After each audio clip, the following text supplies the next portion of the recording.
The book 1929 is out today, and I already had my copy. I guess I got an advance copy. You got an advance copy. I got an advance copy. It's not signed. I'm going to get you a signed copy. Oh, yours was. I have mine. You can just sign it. I can sign it. I want to thank you. Can I just thank you just for your support of this whole thing? And the truth is, you know, I kept you in the dark about this project. I know. Well, not for that long. About 7 years, maybe last year. Almost, yeah. I worked at it for about 8 years, and I didn't want to tell you that I was working on this. I kept asking you about the TBTF2. I know, but to be honest with you, when I first started this, I didn't know if I'd finish it. I didn't know if I'd be able to get the material that I wanted to get. I mean, I was trying in my own way to write the prequel to Too Big to Fail, and I wanted that kind of detail, and I would travel all over the country. Really it's kind of a prequel to that. It's written, I mean, the goal was to try to bring you inside the room of 1929, because most, right. I mean, I think... And no one's ever done that, which is We weird. all have this general conception something terrible happened in 1929. Right. And people like, look, Kenneth Galbraith wrote a brilliant book. He was an economist. Yep. There's a whole bunch of people who have made different types of efforts in the 30s and the 40s. There's a good book that was written in the 70s. But I went on vacation years ago with my wife, like a real nerd, and downloaded all these books to my Kindle. And sort of left thinking, I want to know more about these people and what's really happening here. And I don't think I told you what happened, but I was up at Harvard giving a speech, and I got there early, and I'm always late for everything, as you know. But I was there early, so I had all this time to burn, and I went into the Baker Library and asked the archivist if I could look through these documents about Thomas Lamont. Tom Lamont was the guy who ran J.P. Morgan. And she brings me these boxes. I open up the boxes.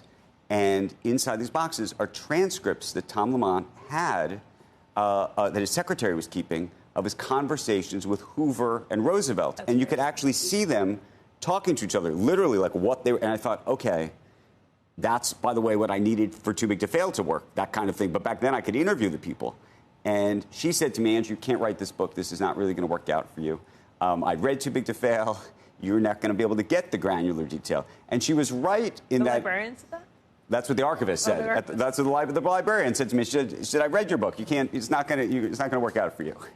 And it was almost like a personal challenge when she said that to me, because she was right. There wasn't like 3 or 4 or 5 sort of major archives that I think most historians would. You'd go and you'd excavate the archive. It was like a sort of a puzzle piece situation where you had to go. Oftentimes you'd have to think to yourself, okay, there's this great character, Charlie Mitchell, who runs National City, which becomes Citigroup. There is no archive. There are no diaries of his. They don't exist. And so you'd have to say to yourself, who would he have been corresponding with? Who would have been in his orbit? And then you'd have to go to their archives. See the letters. And pray to God that there was some letters or other materials from these people. But that was what I was trying to do the whole time. And I would do it on weekends and nights. Who was he corresponding with? What was your best treasure trove with Mitchell? With Charlie Mitchell, actually, the best treasure trove turned out to be depositions that were taken during a civil case. So that was the other thing. I made a great mistake in this project. Early on, I was looking at just stuff from 1929, maybe 1930, 1931. You realize, actually, that you had to go and find materials even into the 1950s or 60s, because some people had done oral histories that were in places I didn't even know existed. There was all sorts of material that sort of came out later. But a deposition from a lawsuit that came later, a civil lawsuit. A civil lawsuit. There was criminal cases, So all sorts of. I mean, and by the way, then you'd see the interview. They'd interview his wife. They'd interview him. And they'd say, "Where were you when this happened? What did you say? What did you say to your wife?" And then they'd interview the wife, and the wife would say, "This is what I said to him." And then all of a sudden, you go, "Okay, I have a scene." Right. And it's this really interesting story, not just of Wall Street, it's also Washington, because it's actually almost pits Charlie Mitchell against a guy who you all probably know, Carter Glass, who ultimately breaks up the banks. Carter Glass was a senator in Virginia at the time. He was the Elizabeth Warren of his time. And he would rail about this thing called Mitchellism and how he thought that Charlie Mitchell was going to ruin America because of debt and credit and the leverage in the system. So congratulations on finishing this, but having the vision to go do this and the tenacity to drag out all these details. Thank you. And then do it in such a beautiful manner. Too Big to Fail became a movie. It did. I think we'll see.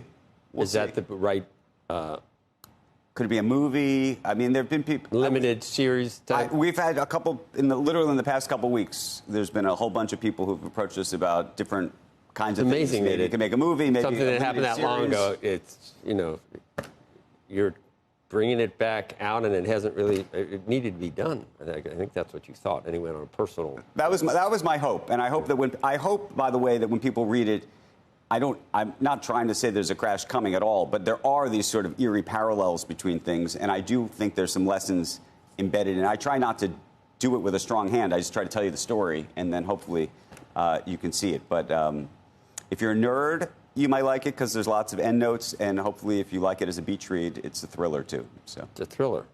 But we know even though you know the ending, there's lots of things that'll shock you. To be honest, I mean, by the way, you have people killing each other. I mean, not killing each other, but killing themselves. There's affairs happening. All sorts of wild things are taking place. So it's kind of fun. Jesse Livermore, how did he kill himself? Was that a gun or something, or he jumped? Sherry Netherland. Fifth Avenue. Yeah. Walks into the Sherry Netherland into the cloakroom. Yeah. Giving away the ending of the book here. Yeah, don't do that. But is there anything like the opening scene in Billions? Is there anything like that? No. We're back to in a box again? No, you brought it up. No. Are you talking about when the guy's peeing on... No, I will say this. On the cigar? My kids noticed that in Too Big to Fail, there's a lot of F words and cursing. Yeah. And they said, Dad, is there cursing in this book? And I said, no, and I hadn't thought about it. And I realized that because they were writing letters, no, but I think they probably did curse just as much, but they didn't put it in their letters and memos and notes and diaries. Do we have all the same curse words? That's a good question.